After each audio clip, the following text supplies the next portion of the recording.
All right, guys. Like I said, I'm going to talk about the BCS, what happened, and everything, and what looks like it's going to happen.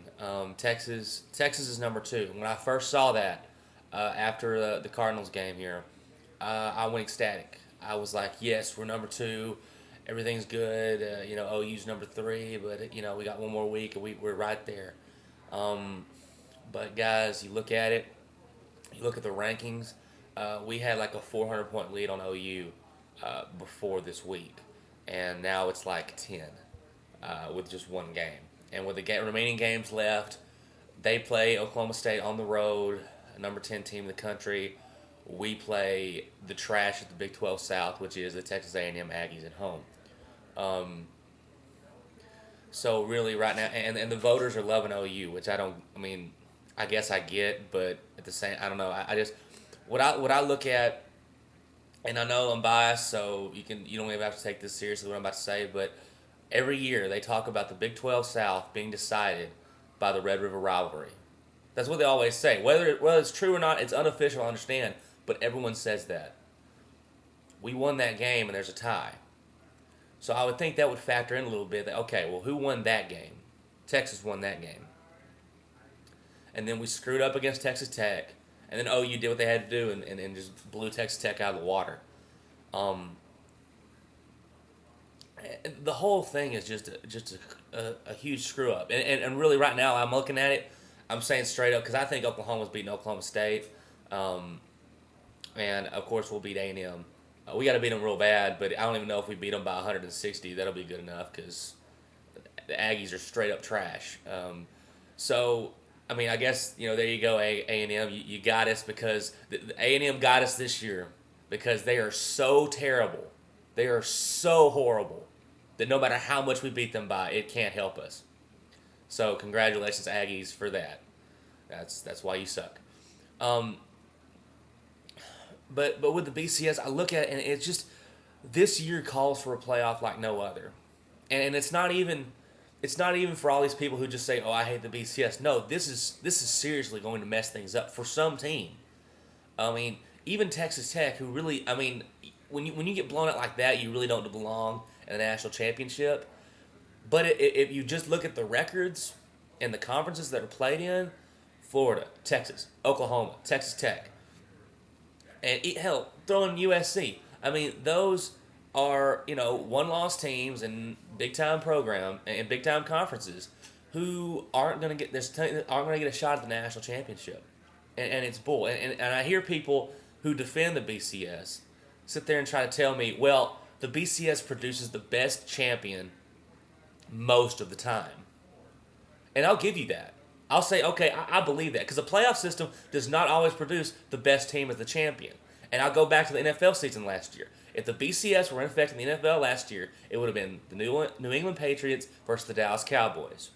Instead, New England got there, but Dallas didn't take care of business, and the team, the New York Giants, who did not have the best regular season as Dallas and New England, was able to get there and win the championship. I've said in the video when I was congratulating, the Giants were not the best team last year, but they were the team that won it the most and the team that was playing the best at the right time. So yeah, the best team doesn't always win a playoff system.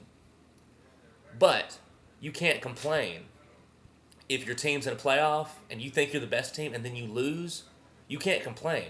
I mean, you can moan and whine about it, but you have no legitimate argument because if your team loses in a playoff, it's over. You're done. That's why with the Cowboys, yeah, if there's BCS, Dallas and the Cowboys were in the Super Bowl last year. But I'm not sitting here complaining about like, oh, we got screwed. No, we lost. Dallas didn't show up. The Giants did. They won the Super Bowl.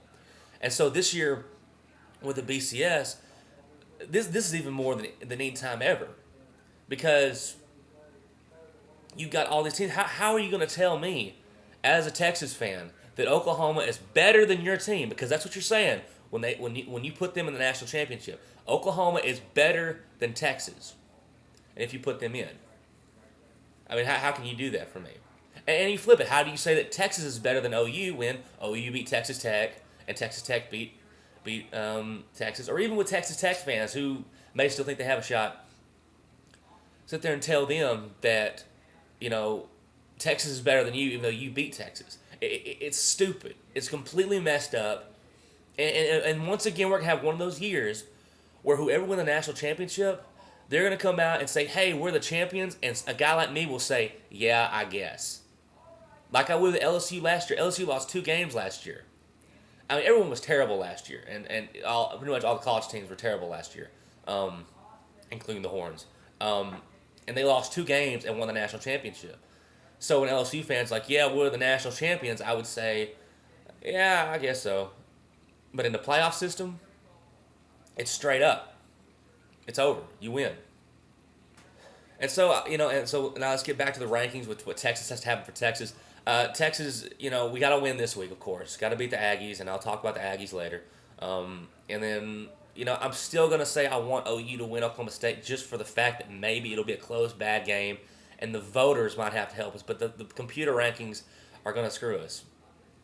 And so Texas fans, don't get too excited about being number 2 right now, because more than likely it's going to be OU against Missouri.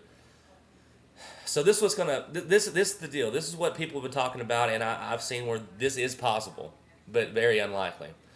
Florida State plays Florida.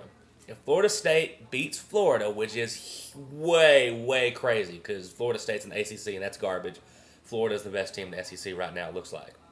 If they lose that game, Florida loses that game, goes to the SEC Championship, and beats Bama, then that would leave either OU or Texas, whichever one beat Missouri in the Big 12 Championship. It would be OU versus Texas in the national championship, which I would love. That would be awesome. Red River rivalry on even more of a national stage than it already is. But that's really unlikely, and to sit there and hope for that is going to be heartbreaking. Texas' best bet really is Baylor beating Tech, and I know that for me, of course, this is me being a homer and clinging on a hope.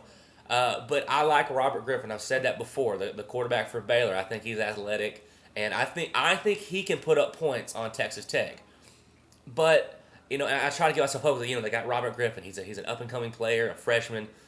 He's got great athleticism. He's got a big arm. But then you just look at his team. You got Baylor, and going into Lubbock. I don't see that. So if Baylor beats Tech, Texas is in. We beat A&M, and if Baylor beats Tech, because it's a 2-way tie with us and OU, we beat OU because of the tiebreaker. We go Big 12 championship. If we beat Missouri, national championships. Hooray, hurrah, yippee. But that's very unlikely. So more than likely, what's going to happen is we're going to go to the Fiesta Bowl, and we're going to play USC. If Oregon State can beat Oregon, then USC will go to the Fiesta Bowl, and we'll have a rematch against USC in the Fiesta Bowl, which will be fun. But it's so dissatisfying, at least for a fan.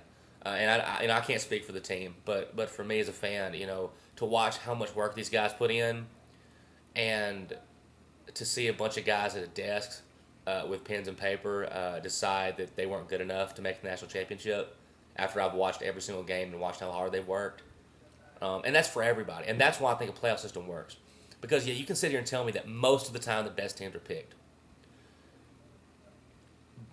But how do you tell the seniors on a team who's only lost 1 game when everyone else has lost 1 game? How do you tell those seniors and the rest of the guys on the team that, hey, you have the same record with this team. Not only have the same record, you beat that team, but they're better than you are, and they're going to the national championship. That's horse crap. And, it happened to Auburn even worse when they were undefeated. And it's going to happen to someone this year. And it's not right. Like, it's not even just about, I'm a big playoff man. No, it's not right. You're taking, these guys live and breathe football. I mean, this is their life. This is what they want to do, livelihood. This is a huge thing to remember. And to not even give a team like Texas a chance at national, don't even give a team like Texas Tech or Oklahoma or Florida or USC maybe, but throw USC in there, a chance at a national championship when everyone lost 1 game is completely bogus and messed up. We'll see how it plays out. It doesn't look good for the Longhorns. We're probably going to be in the Fiesta Bowl against USC or Utah, which is really going to be terrible to play Utah because I don't even know how I can get up for that game. So, hook 'em horns, Texas fight, always repping the orange, and the BCS is straight garbage, and it needs to be done with. Playoffs need to be instilled next year, but it's not going to happen.